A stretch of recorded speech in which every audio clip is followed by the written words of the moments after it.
And this is what it means to be left in South Korea. It's a bit different from here. Left in South Korea expressly means trying to move South Korea away from Japan, away from the US, closer ties to the North and to China. I am a husband, a father, a lawyer, a Christian, and a proud Canadian. I started this series because it was clear that our nation needs truth. Not just another biased narrative, but real information of substance. We need access to facts and the freedom to think for ourselves. I'm Leighton Gray, and this is Gray Matter. Hello, everyone. Welcome to another episode of Gray Matter. Well, if you're like me, you don't know very much about Japanese history and culture. I read a book in high school by an author named James Clavell called Shogun, which was really fascinating. But after that, the extent of my knowledge of Japanese history and culture becomes very limited. I expect many of you are in the same boat. And so we have for you today a real treat because we have two very erudite men who have dedicated lifetimes of study to Japan. And they're going to tell us all about a really exciting new book that they have written, which is making some waves over here in North America.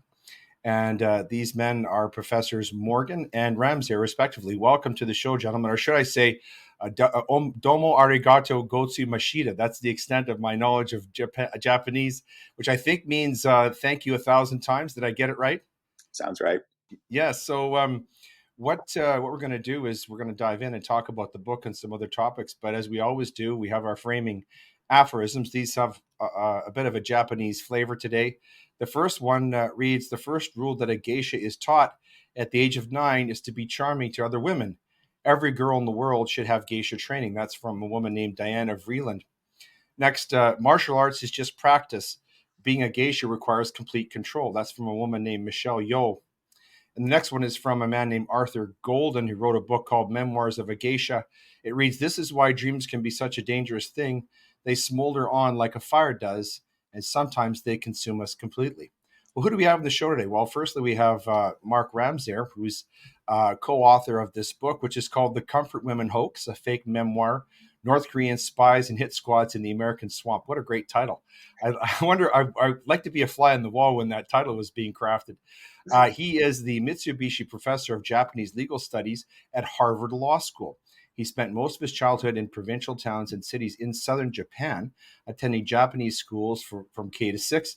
He returned to the U.S. for college. Before attending law school, he studied Japanese history in graduate school, and he graduated from the Harvard Law School in 1982. He clerked for the Honorable Stephen Breyer, then on the First Circuit, worked for 2 years at Sydney and Austin in corporate tax, and studied as a Fulbright student at the University of Tokyo.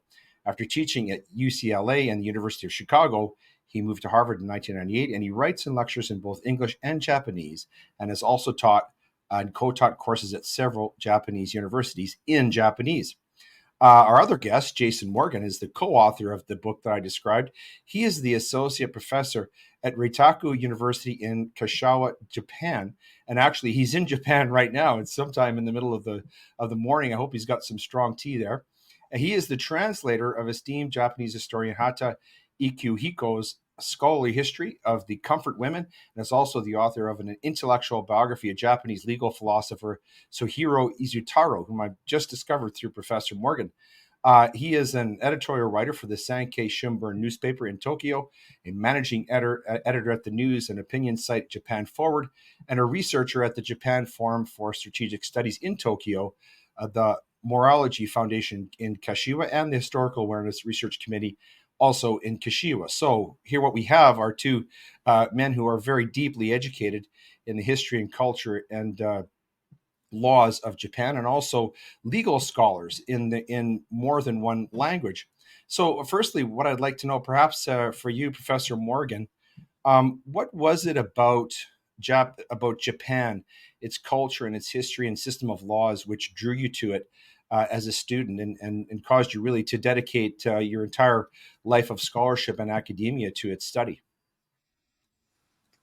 Well, it's a great question. There are a lot of roads that led to Japan for me. When I was younger, I was interested in Japanese art and literature, and just had a general openness to Japanese history. when I was in when I was an undergraduate, I just serendipitously got to know a foreign exchange student from Japan and played soccer together at my little university.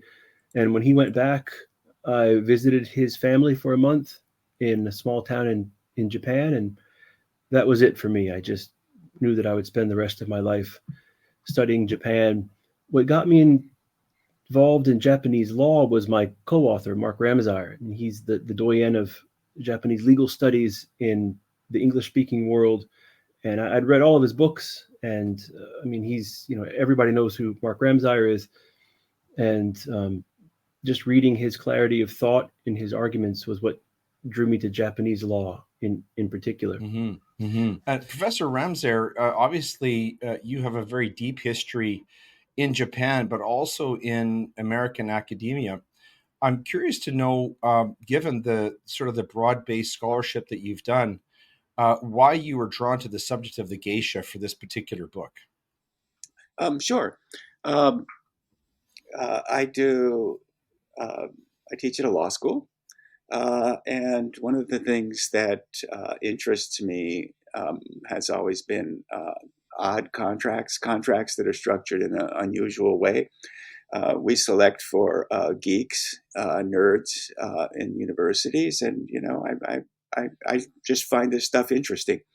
And a couple decades ago, one of the things that interested me had to do with the contracts under which the licensed prostitutes in Tokyo worked before the war. Mm-hmm. Prostitution was licensed. Among other things, this meant that both the prostitutes and the customers had to use basically condoms to try to prevent venereal disease. And it was remarkably successful. But the contracts for these women included a huge amount of money paid up front. And then they contracted to agree to work for a maximum number of years, typically 6. But if they generated enough revenue, they could quit early. And typically they quit after about 3 years. And it seemed to me that the logic for this was that if you've got somebody who's very poor, and a recruiter comes along and says, "Oh, you'll make a lot of money," she's likely to figure, "Yeah, he tells that to everybody." And he says, "No, you'll make a lot of money, and I'll make this credible by paying you now." And so she got a very large amount because prostitution paid well. It's terrible work. It's rotten work. But it's precisely because it's so dangerous and awful, it pays well, particularly if you're unskilled, uneducated, a woman in the pre-war period. And so it paid well. It made it credible by paying her up front. By giving a maximum number of years, she had a sense of what the minimum amount she would make each year was. Just divide one by one of these numbers by the other. But then to give her an incentive to please the customers, they said, "Look, you generate enough revenue because you're popular, you can quit early." And they did. Most of them did. So I thought this was interesting. Mm-hmm. That was a while back. And in doing some other work, I ran across literature on the prostitutes who worked in brothels next to the Japanese Army's bases in the late 30s and 1940s during World War II and the run-up to it in China in the late 1930s. These were the amounts were very high. So on an annualized basis, the pay was even higher than domestic Tokyo prostitutes. And the amount of number of years they would work was shorter. And I thought this was interesting. It's clearly more dangerous work. This is a war zone. You're going off to places where you don't speak the language and so forth. And so you're paid more and the number of hours you work is shorter. And I thought, okay, this is, a simple, short article. I wrote a 6-page article, or it's 8. Mm-hmm. Those of you who in the audience who've seen any lawyer know that lawyers don't write short articles. But, or short letters. Yeah, this one seemed a very simple, fairly straightforward point that I thought had some modest interest. So I wrote a short article. And it turned out to be quite controversial, though, didn't it? Boy, did it ever! Yeah. Were you shocked by that? Oh, completely taken off guard. I mean, it was brutal. A person who became a good Japanese friend summarized my article for a Japanese newspaper, the one that Jason is also writes for. And it appeared on Sunday, and on Monday, my email started going wild. It was just massive numbers of hate emails. The first day I had 77. Most of these were obscene. They were in very fluent English. The senders had Korean family names. And I was trying to figure out what in the world was going on. It turns out, I think most of them were college kids, college boys, college men, either Korean American or immigrants from South Korea. Mm-hmm. And it turns out that there is a myth, and Jason and I can explain why it's a myth, but there's this myth in South Korea that the Japanese army dragooned Korean women at bayonet point, tied them together, and sent them off to work as sex slaves in these brothels. Mm. This is a very popular myth, particularly among the left wing of the South Korean electorate. Mm. The point I had made obviously goes directly against this myth, and they wanted to make sure that the journal retracted the article, which it refused to do, that Harvard punished me, and that no one would ever dare to contest this myth again. Mm-hmm. So, Professor Morgan, despite this controversy and this sort of backlash to the article, you and Professor Ramseyer decided to forge on and produce the book anyway. You want to talk about why you did that? I sense that there was an issue of academic freedom and freedom of speech in there, but you want to explain why you decided to make the decision to forge ahead to produce the book? Sure. Academic freedom, freedom of speech, those are central to the project on which we embarked. But for me, it goes a little bit deeper. I went into graduate school knowing that I had very different opinions than probably most people who were there. And that's one of the things that drew me to academia is I wanted to have debates. I wanted to know what other people thought. I wanted to range as widely as I could. I like ideas. And so I wanted to hear different ideas. I mean, I conversations with Marxists and socialists and Maoists and libertarians. I mean, the whole 9 yards. And so I thought that was central to not just academia, but just to human endeavor, that people have different ideas and you want to know what they say. And other people never backed down from what they said. And I thought, well, I don't see any need to back down on my end either. I'm just one person saying something. I mean, everyone, ostensibly has the right to say what they like, and that's what makes it interesting. But as I went through graduate school, I very quickly realized that that's not the case. And there's pretty much one opinion that you can have, and everyone else is shunned or exiled. And I just thought that was morally wrong. It goes for me beyond freedom of speech. It's just not morally right to cancel people. It's not about the abstract principle of freedom of speech, but it's about the human element, that people have their own ideas and they shouldn't be punished for not engaging in groupthink. I thought we were celebrating diversity here, and it turns out that we're not at all. And so I had experienced this myself. And when it came to the comfort women, I knew that what my professors in the United States were saying was simply historically not true.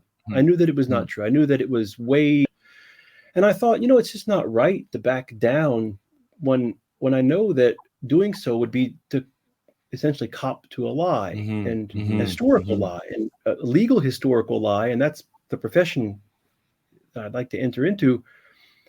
So it was a mix of principle in one sense, but also, just personally, I didn't think that it was the right thing to do, Mm-hmm. to back down. And I Mm-hmm. suspect that my co-author had the same basic ideas, that look, if you're wrong, say you're sorry, and it's over. But if you're not wrong and you hastily apologize just to get the mob off your back, that's, you have done something wrong. That was my basic view. Mm-hmm.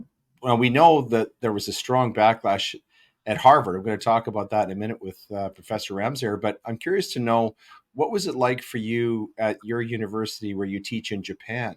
Was there a similar type strong reaction, or was it different?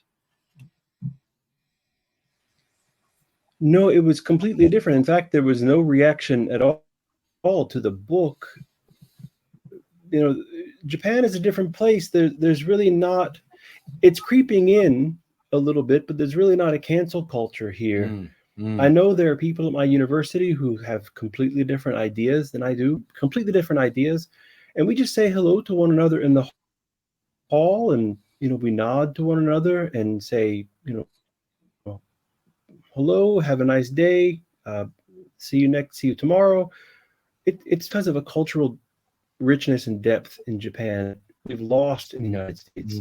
Mm-hmm. You can disagree, but you still can recognize that you're part of a common society and culture.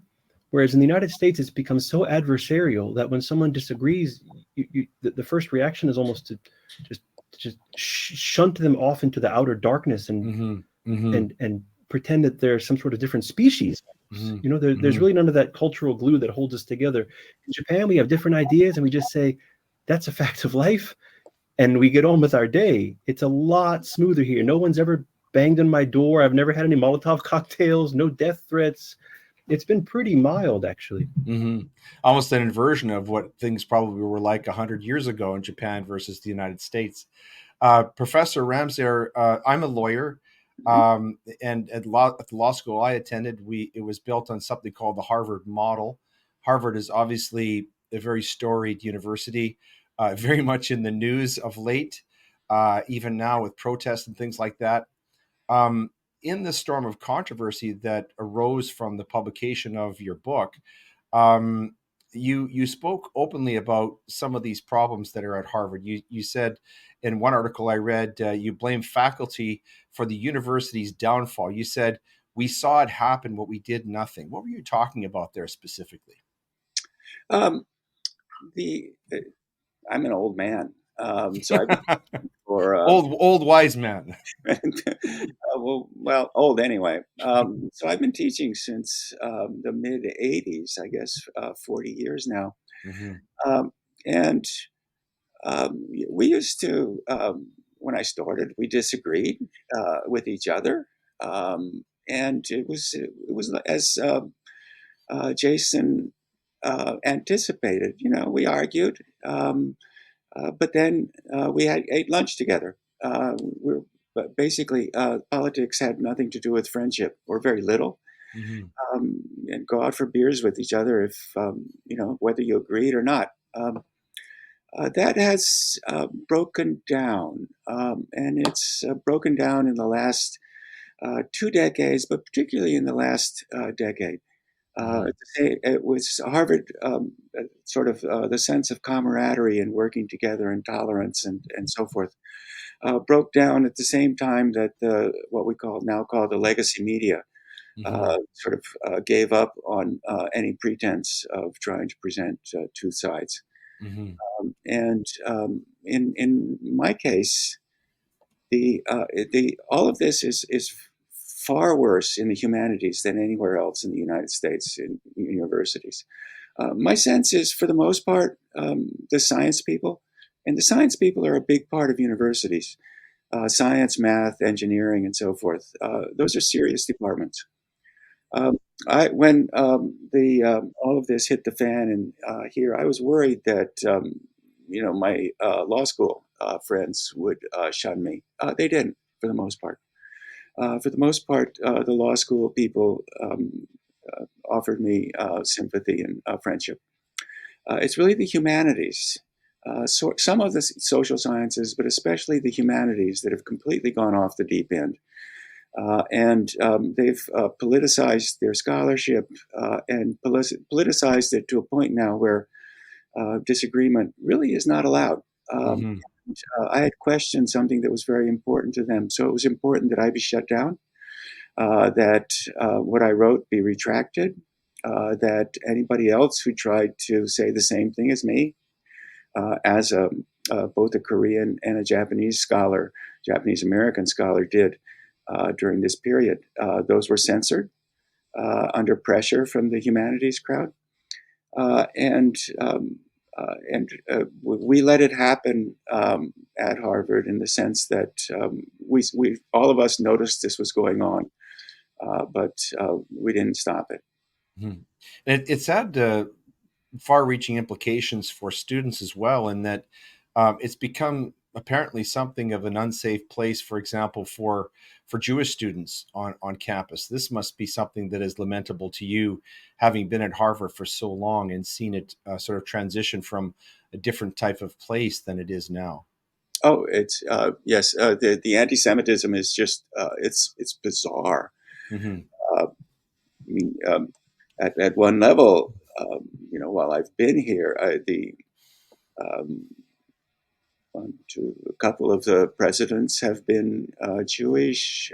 The law school deans have been Jewish. A large fraction of my colleagues are Jewish, and so anti-Semitism wasn't an issue. I mean, Mm-hmm. I didn't know whether somebody was Jewish or not. I didn't know who was Christian or not, except to the extent that somebody decides to talk about it. Mm-hmm. Mm-hmm. And then Hamas went wild. This bizarre massacre scene last fall, and people started coming out of the woodwork. First, sort of, they were sort of tentative at first as supporting what Hamas was doing. Israel tried to react, and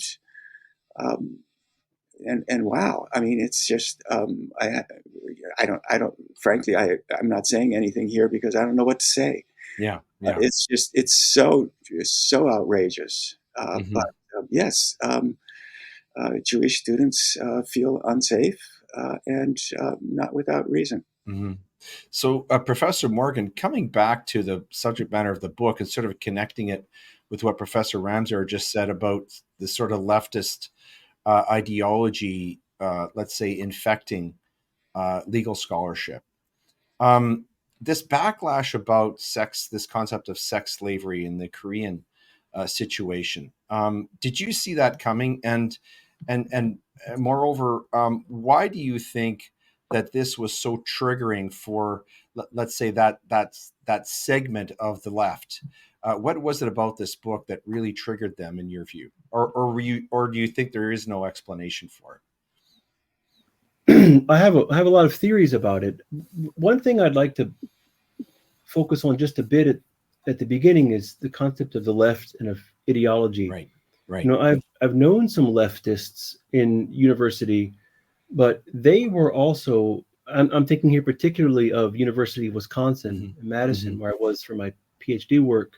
I knew some leftists there, and by leftists I mean they were doctrinaire Marxists. They were in a Marxist study group. Right. One of them was a Maoist, and I used to caucus with them. I mean, we would read Marx and talk about it, and I found them to be quite stimulating. I disagree with him completely. I disagree with Marx completely in his in what he writes about the economy, but he does have ideas, and the people who studied him at the University of Wisconsin, they took those ideas seriously, and I respected that. They were in the minority because the people who were persecuting them and persecuting me, I don't think they were leftists. I don't think they had any ideology at all. I think that they're Stalinists in the sense that they're nihilists who crave some sort of order in a world that has abandoned truth. And so they just cling to power. I think that I haven't been on an American campus in quite a while. I'm just watching the news, but this business about supporting Hamas, and now I'm hearing, just things that you wouldn't have expected to hear anywhere outside of, Germany in the 1930s, kill all the Jews and so forth on college campuses in the United States, and support for Hamas, which to me is just beyond the pale. I think that there's something related to the comfort women issue in that those kinds of things are so, embracing an historical lie, or embracing a terrorist organization, or embracing an anti-Semitic call for genocide and so forth. These things are so outrageous because the so-called left has abandoned all of its principles, all of its ideas, and it's now just chaos. And the only thing that can bind it together is the most extreme shibboleth. The most extreme ideology that you can think of is the only thing that can group these people together. So for the comfort women, I had actually had a taste of this when I was in graduate school. It's in the book a little bit. I was at Waseda University. I knew when there was a flare up of these history wars, and there was a textbook that came out. It was just full of holes, sources, and I knew from colleagues in Japan that this textbook was just not really well done on the comfort women. It was just not true. But the American academics, hundreds and hundreds of them, they insisted that this textbook be treated as sacrosanct fact. And I thought, this is very strange. It's obviously not true, but they're just using the power of these petitions to get hundreds of people to make a kind of public declaration, almost a Maoist declaration of fidelity to the mob. And so when Mark wrote his 8-page paper, I was kind of wincing a little bit. I thought, here it comes. They're going to go after him. I was a little shocked because he's such a respected figure, and I thought, I don't think they're going to go full tilt against Mark Ramseyer, but boy, did they. And I think that's a kind of, they called him a white supremacist, a fascist. They accused him of murder. They said he was complicit in violence against women in Afghanistan. They tied him to murders in Korean spas in Atlanta, murders in Buffalo. All of this stuff was just so unhinged and crazy. And I thought, I guess they have to do this in order to keep their ducks in a row. I don't think it's ideological, because if it was, then we would be debating on ideas. Right. If it was ideological, they would be bringing ideas or at least ideologies to the table. But all they've got is, you're a white supremacist, you're a fascist, you're trying to murder women, you're a misogynist, and so forth. That's not an idea, People cling to this sort of crazy talk, I think, is a way to keep them together. It almost has a cultish feel to it, doesn't it? Yes, it's very. It almost has a Me Too flavor to it. The Me Too moment. It seems as though they tried, and correct me if this is wrong. It seems as though they tried to connect sort of the Me Too, connect the dot of the Me Too movement into what you and Professor Ramseyer wrote about. Is that fair? I think so, very much.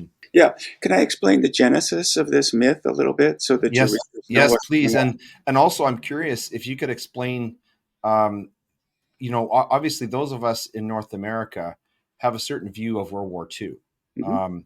Maybe it's a John Wayne movie. Maybe it's from reading texts, or maybe it's watching documentaries. But my sense is that the vision of World War II historically is viewed differently over there. So, if you wouldn't mind, maybe explaining that as well after you complete your answer. I'm curious to learn about this. Yeah, sure. The World War II for Japan started in the 30s. Japan helped create a puppet state in Manchuria, and from there was moving into China, and so there was war going on. Wars, as we know, are brutal things, and lots of bad stuff happens. And Japan did bad stuff. I think probably we did too. But armies that are losing are especially nasty. The thing is, Japan didn't dragoon Korean women to serve as sex slaves. I mean, Mm. one can have a discussion about, well, what do we make of this claim of war crimes and so forth? But this particular one is simply not true.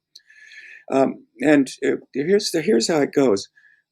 If you look at Japanese or Korean newspapers and memoirs and so forth from the 40s, 50s, 60s, 70s, there is no sense of Korean women being forced to go into this and serve as prostitutes, so-called comfort women. And actually, one would never expect it, right? Because go to any military base, it's going to be surrounded by prostitutes. There Mm-hmm. are a lot of young men, and there will be very poor young women, those who think this is the least bad alternative available to them, and they'll be trying to get customers. So there was absolutely no reason why the Japanese government would ever have tried to force anybody into this work. There are plenty of people who wanted to do it. Mm-hmm. But what happened in 1983 is that a Japanese writer, he was a communist, he was also a ex-con, he had served prison time, decided he wanted to sell a book. Actually, in 77, he wrote a book. In 77, he wrote a book and he said, I was working for the Japanese government and I was told to go get some comfort women. So I went over to Korea and promised them one kind of job, a safe job, and then signed them up and sent them off to work as prostitutes. This one didn't sell any books. So 6 years later, in 1983, he published a second book. Said, I used to work for the Japanese government during the war. I was told to go get some comfort women. So I led a posse of soldiers over to Korea, to an island. And we went into places where there were groups of women. We went in with our bayonets drawn, tied them together, loaded them onto a truck, raped them, and then sent them to work as sex slaves. This thing sold enormously. Mm-hmm. This was wild.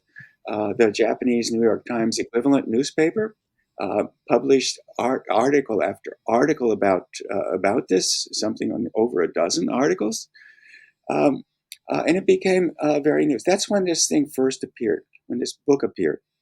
Um, the Korean translation of it appeared at the end of the decade, and now Korean women started to claim that, make demands for compensation, saying this Oh, had okay. me. Um, now, Japanese historians, military historians, read this book, and it didn't. The details weren't right.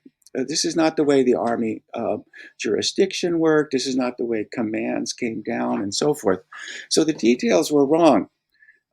And they and some Korean journalists too went to the island where this guy said that they had rounded up these women.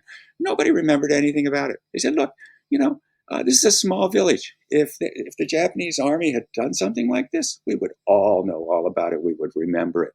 Nothing like this happened." Eventually, the guy admitted he'd made it all up. It was all a hoax. It was a fake story. He invented it. So, what happened in the meantime? The United Nations wrote 2 reports condemning Japan for its sex slavery, based expressly on sources that come from this fake memoir. So it became, and Westerners read this and thought, oh, this is terrible. Look at, here's another dreadful thing that Japan did during World War II and so forth. Mm-hmm. The feminist community in the universities kind of, this fit what they thought should have happened. They were pushing this line of wartime violence against women as a theme.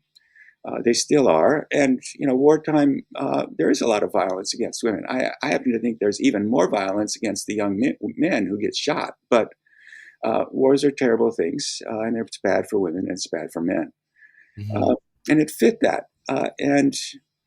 But in the meantime, in Japan, everybody who read newspapers knew that this guy had made it up.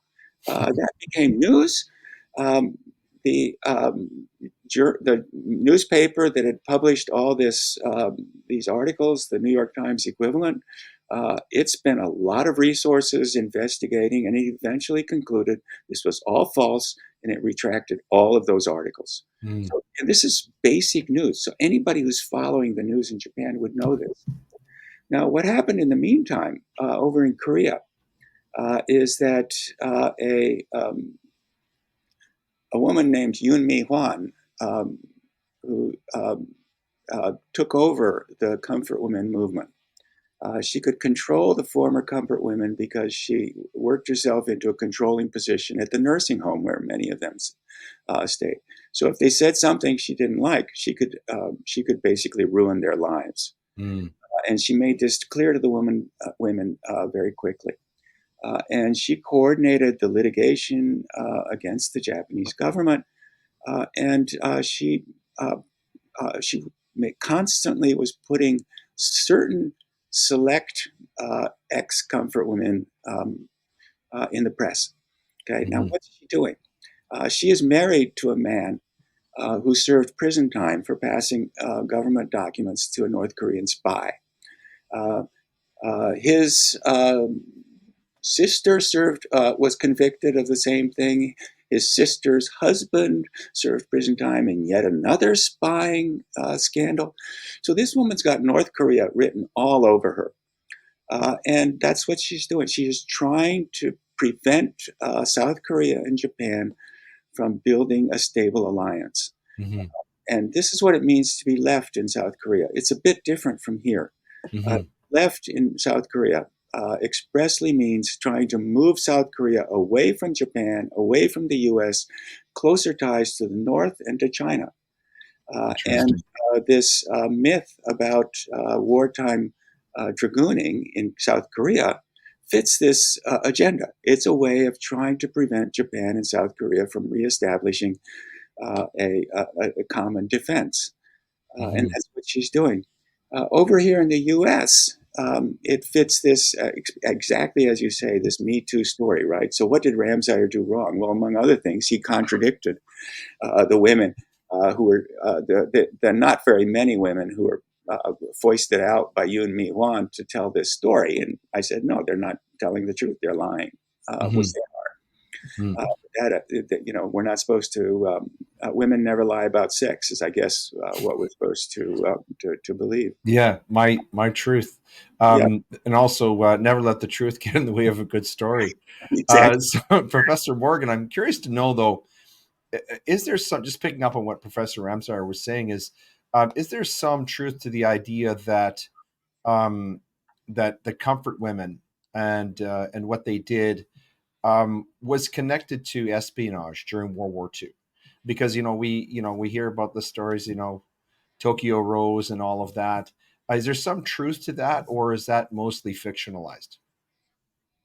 There was a problem that needed to be solved. There were two main problems that needed to be solved. One was that troops were consorting with local women and contracting venereal disease, and that would leave them unable to fight. That was one big problem that not just the Japanese army, but any commander in the field in any war is going to face that problem. That's one problem. The second problem, which any commander would face as well, is that spies disguise themselves as prostitutes and try to get close to people in armies who would have secrets. So to solve those two problems, the Japanese military decided that the brothels that the men used in their armies would be staffed by women from the home country, which in Korea was part of Japan at the time. So the idea of the comfort women in part was to prevent local women. I mean, you're talking got women in, if you have the men with local women, then there's no telling who they work for, who they're telling the secrets to. The men are, being there with them, listening to things, and then they go report to the enemy commander the next big problem. And the military knew it, and they wanted to solve that problem with the comfort women stations. Mm. So, Professor Ramseyer, this story is sort of an answer to the question of what happens when you uncover fake history written by Marxists. One of the things that happens is that you get pilloried by articles entitled, like this one, entitled "Korean Harvard Students Decry Professors' Claims on Sex Slaves as Incorrect and Misleading." You are someone who's been at the university for a long time. You're something of a fixture there. You're obviously highly esteemed academic there. What has this been like for you? This assault on your reputation over exposure, really, of what turns out to be, I think, a very important story that a lot of people want to know about and should know about. But how has that been like for you? How have you dealt with that? It's awful. You count on your family, you count on your friends. You also find out who are your friends, things, something you didn't want to know.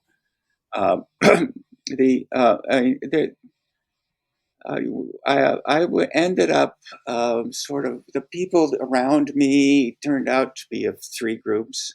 One group was my friends who helped me, talked to me, had lunch with me, and so forth. You really needs those. A chaplain from MIT spent a lot of time with me, and did that help. Then there's the group who are obviously trying to destroy your career, which is what they were doing. I mean, it really was an attempt to completely destroy my career. And some were unambiguous about they wanted Harvard to fire me besides. And then there's the middle group. And this is the part, this was really hard because some of these people in the middle were people I thought were my friends. Mm-hmm. But when there's a petition going around, when you're having very angry feminists and very angry Korean Americans saying Ramseyer's a fraud and so forth, and they come to you and they want you to sign their petition, a lot of people would go ahead and sign it, or they would sign letters and so forth. And these were people who were totally clueless about South Korea, about Japan. They couldn't have found these major cities on a map, kind of people. But they were willing to sign this because this goes to ostracism among primates, apes.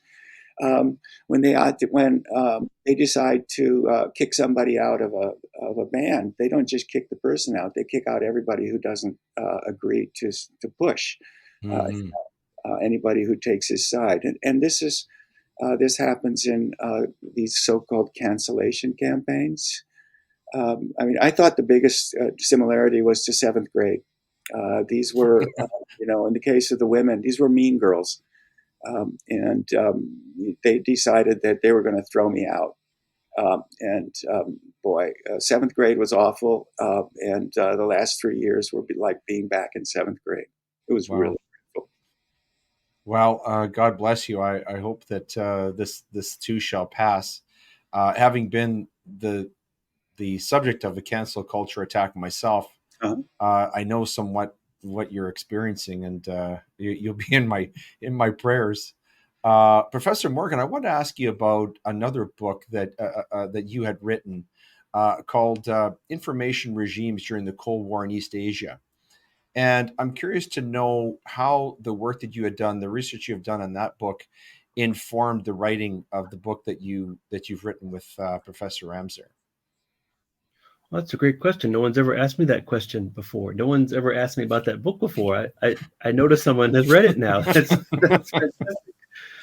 The Information Regimes is a way.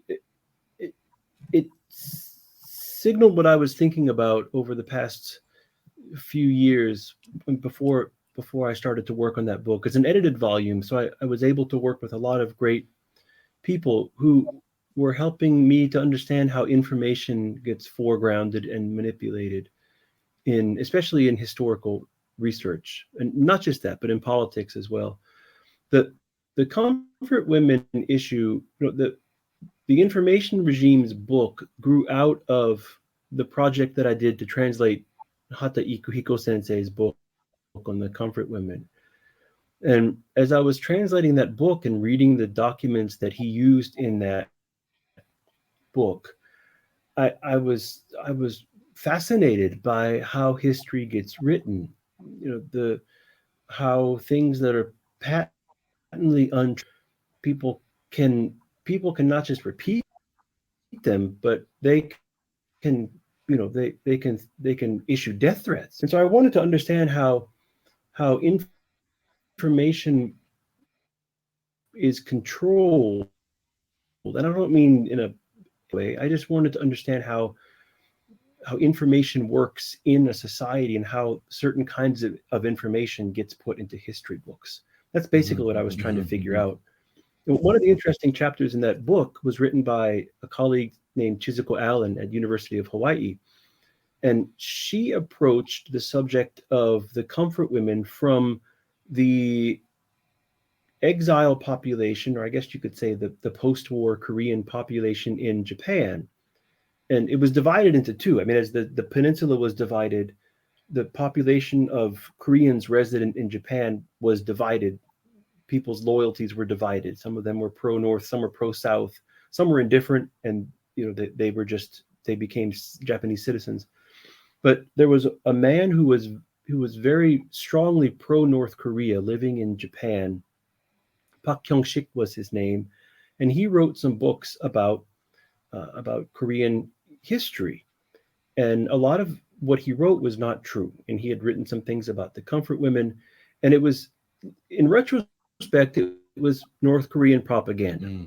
His job was to write North Korean propaganda in Japanese and disseminate it amongst the Japanese intellectuals. I'm seeing a pattern here. A pattern here, right? So it's I'm not a conspiracy theorist. I'm not trying to say that this is, that there's some plot to write bad history, but you've got some people who are disseminating disinformation knowingly, trying to distort facts. Just happens. That's what I wanted to understand. Interesting. Speaking of sometimes distorting facts, Professor Ramseyer, I came across another book that you had written, which really piqued my interest because judicial activism is one of the things that is of great concern to me as a lawyer and somebody who follows judicial decisions in jurisprudence. It's called Measuring Judicial Independence, the Political Economy of Judging in Japan. And I'm curious to know what you discovered about sort of the difference between, or the salient differences between, the way cases are adjudicated in Japanese jurisprudence versus the way it is in places like the United States and Canada. Well, the first thing is there are no juries, so judges decide facts. The second point is that, there's only a national judiciary. Judges, there are no state courts for, basically. So now you're hiring people into this, and what Japan does, which I gather is not that uncommon, is they appoint people into this career judiciary straight out of law school. And basically these folks serve until mandatory retirement, which is 65, I believe. So the Constitution, which basically was drafted by American occupiers, said we need to have independence, and so we need to judges' pay cannot be docked. Okay, pay cannot be docked, but if you're hiring people straight out of law school and they're working there until 65, they're going to be going up a pay scale, right? So it's because people become better and you want to give them incentives and so forth. So they don't have to go up at the same pay scale, same speed. And so if I can figure out how to measure what people are making or some proxy for it, then I can look at how fast they're going up the pay scale and so forth. And Japan has had a mildly right-of-center government for most of the post-war period.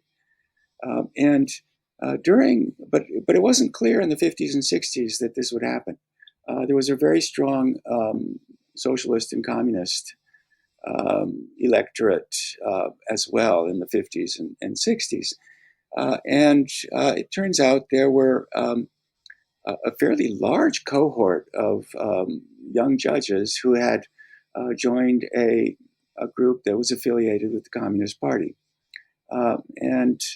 So I wondered, okay, who's going to, what's going to happen to them as they work their way up this career judiciary? Because there is the way that judges' careers are determined is by a bureaucracy in Tokyo, which itself is staffed by fast-track judges. Judges are moved around the country. Some positions are preferable to others. They're moved up the pay scale at different rates and so forth. And it turns so. Is there judicial independence in Japan? The answer is yes. For the most part, judges are not punished for acquitting people, for example, at least as far as I could tell. The vast majority of cases, they call them as they see them. They're not punished. There were a cohort of these communist judges who would do things like say that the American bases were unconstitutional, or that the Japanese military is unconstitutional, or that when communist political candidates broke certain parts of the electioneering law, that law was unconstitutional. So they're doing basically pretty textbook Communist Party decisions. They didn't do well.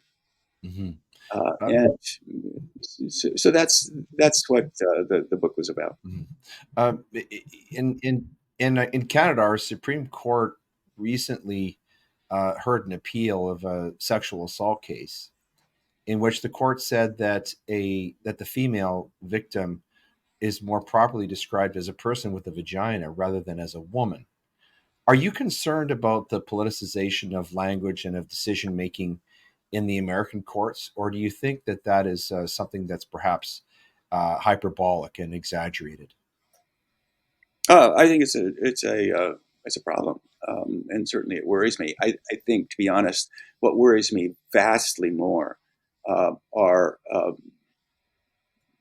adolescent children, middle school, high school, being put on these potentially permanently life-changing drug regimens, and in some cases even having surgery because of the misgivings they have as a part of adolescence. I mean, I just find that totally appalling.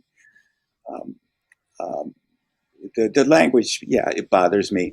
On the other, I actually use he, his pronouns to refer to people of either sex. The theory that, it was good enough for Miss Austen back in the early 19th century, and if it's good enough for Jane Austen, it's good enough for me.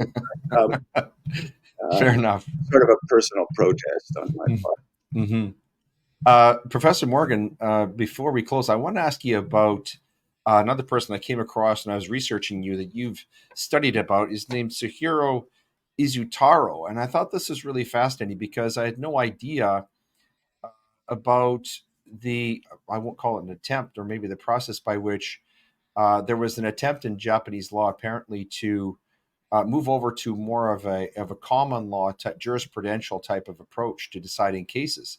And you wrote a book about this called Law and Society in Imperial Japan. I wonder if you wouldn't mind talking about that book a little bit and your research about this incredible scholar that you studied, Mr. Izutaro.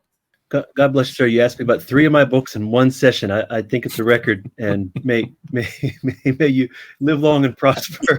That's fantastic.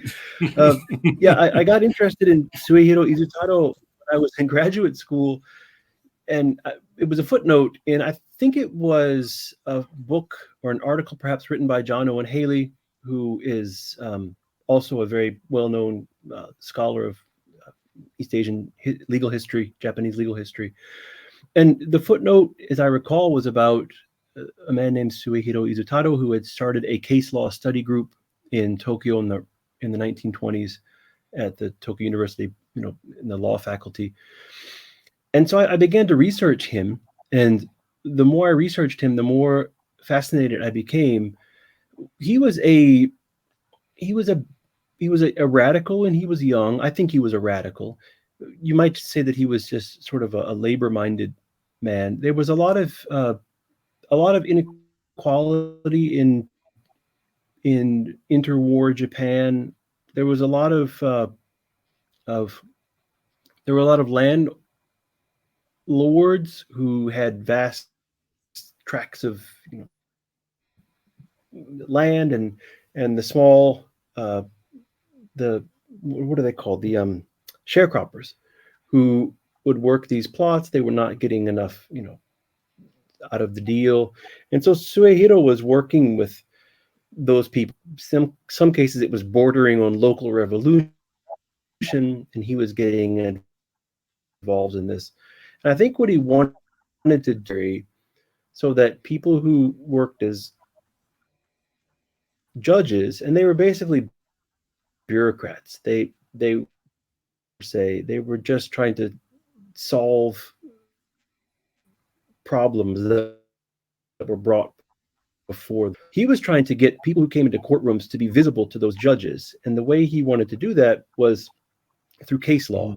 So he wanted to collate the cases that were handed down by these judges and study them as a way to show the world, whoever was paying attention, what these judges were doing in the courtrooms. And I think what he wanted to do was to make the judges pay attention to the panoply of facts and circumstances that each litigant, defendant, or whatever brought before him or her to the courtroom, brought with him or her to the courtroom. He hearkened back to an Edo period judge who is half mythical. He really did exist, but a lot of his cases have been embellished.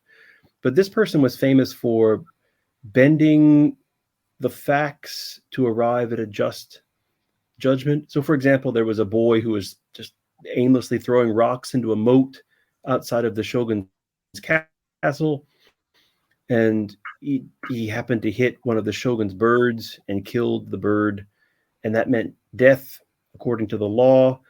And the judge thought, his name was Ooka, Judge Ooka, he thought, there's no way I'm going to sentence a boy to death for killing a bird with a rock.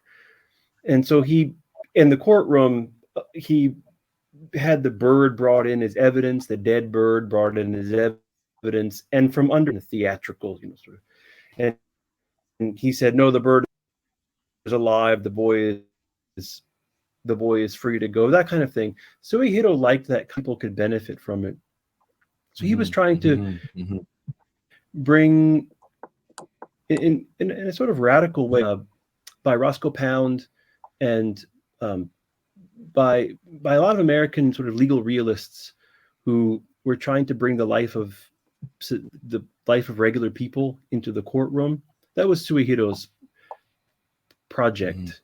He had been in surveys in North China. He was trying to figure out what people in North China knew about the law. He was a really interesting guy. He's almost completely forgotten today in Japan. So he his ideas met with some resistance then. Met with a lot of resistance, yes. I mean, and he was, I think in the course of his career, he began to cooperate with the imperial project instead of resist it. And I think he saw this as a way, maybe he rationalized it by saying that he could bring the people that were being brought under Japan's empire, he could bring their stories into the courtrooms as Japan expanded. I think that's how he rationalized it. But he went from it was a pretty classic case of someone going from a young radical to late middle-aged conservative, even pro-government statist. It's really interesting transition. Well, Professor Ramseyer, we're going to give you the last word as our emeritus man on the spot. This book that you and Professor Morgan have written, you're obviously very proud of it, the work that you've done. What is your biggest takeaway from this? What did you learn about this topic and its importance through the research that you did and writing the book with Professor Morgan? I think the biggest takeaway would actually be um, tell the truth. And if you did tell the truth, don't back down. Don't apologize when the mob comes. Um, if you didn't do anything wrong, if you did something, if you made a mistake, say you made a mistake. But if you didn't, if it's right, then just hang on to it, and we'll all be better off if we can. Brilliant. What a great way to finish off. Well, gentlemen, I want to thank you so much for being our special guest here today. It's been my pleasure to talk to you about your incredible work. I think it's going to be a revelation to people who have taken the time to listen to this or to watch it. I've certainly learned a lot more about Japan and Japanese history and law and culture, and also how the connection between Japan and what's going on in the United States and really in the Western world, which is something of a revelation. So I want to thank you both very much for being our special guest here today. Domo arigato. Thank you so much. Thank you very much. Thank you. Thank you.